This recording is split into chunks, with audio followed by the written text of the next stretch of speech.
this episode of The Explorers.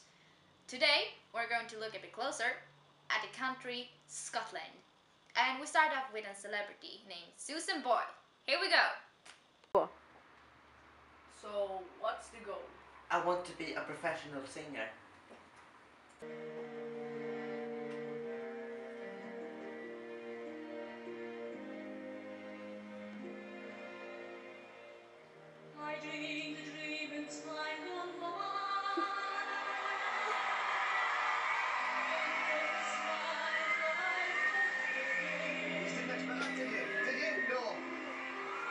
Famous persons from Scotland.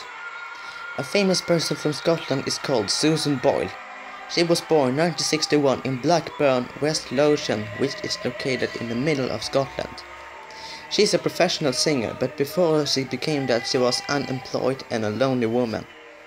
She participated in Britain's Got Talent 2009 and came at second place. At her first audition, she sang I Dreamed a Dream from the musical Les Miserables. She shocked the whole audience and the jury, especially Simon Cowell got very surprised, and the whole jury gave her 3 yeses. Yeah, that was an interesting person. But now we're going to look at another interesting person that don't live anymore, but he sure was interesting. Now we're going to talk about William Wallace. You might have heard of the Scottish national hero Sir William Wallace.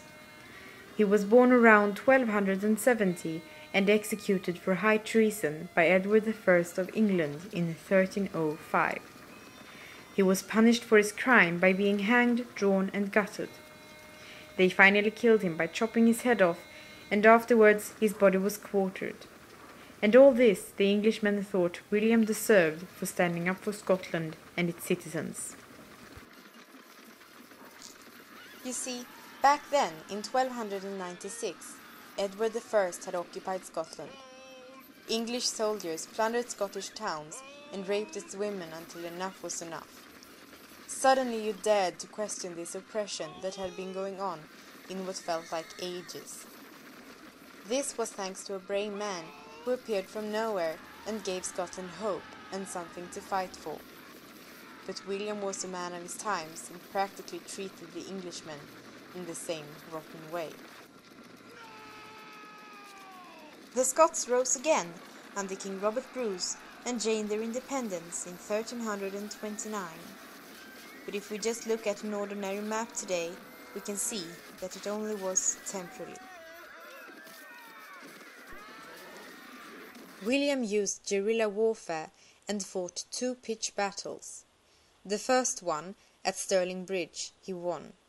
The Scots attacked before the English had formed themselves into a battle formation. The following one, at Falkirk, was a defeat. The Scots couldn't compete with Edward I's professional army. In 1304, the Scottish was forced to accept English rule. Wallace fought on, but was captured and killed.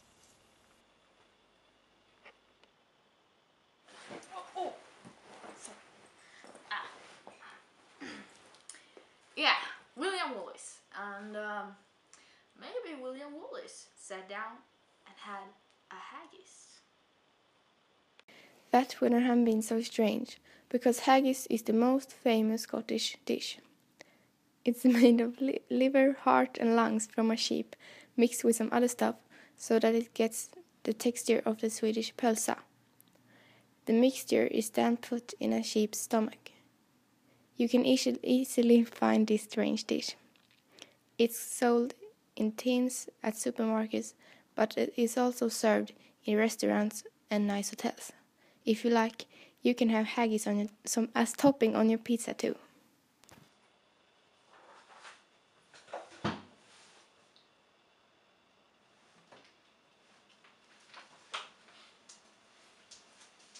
Good afternoon, miss. Hello. I would like to order some haggis, please. Yes, and what would you like to drink to that? Whiskey. Whiskey. I'll be coming up in a minute.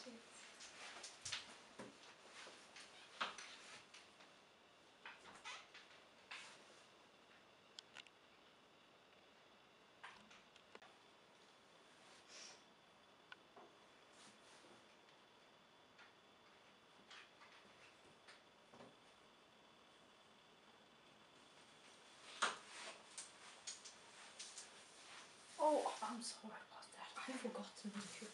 But here is your haggis and whiskey. Enjoy your meal. Thank you. People have been eating haggis since the Vikings visited Scotland, but there are different stories about how the haggis was invented.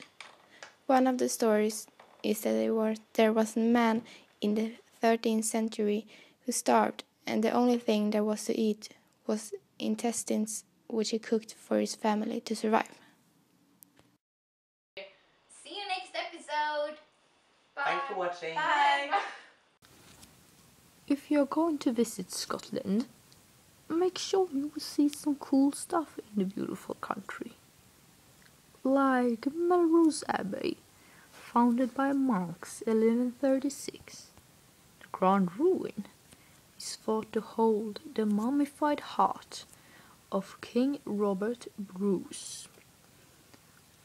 Another cool ruin is Skara Brae, one of Europe's best preserved Stone Age villages.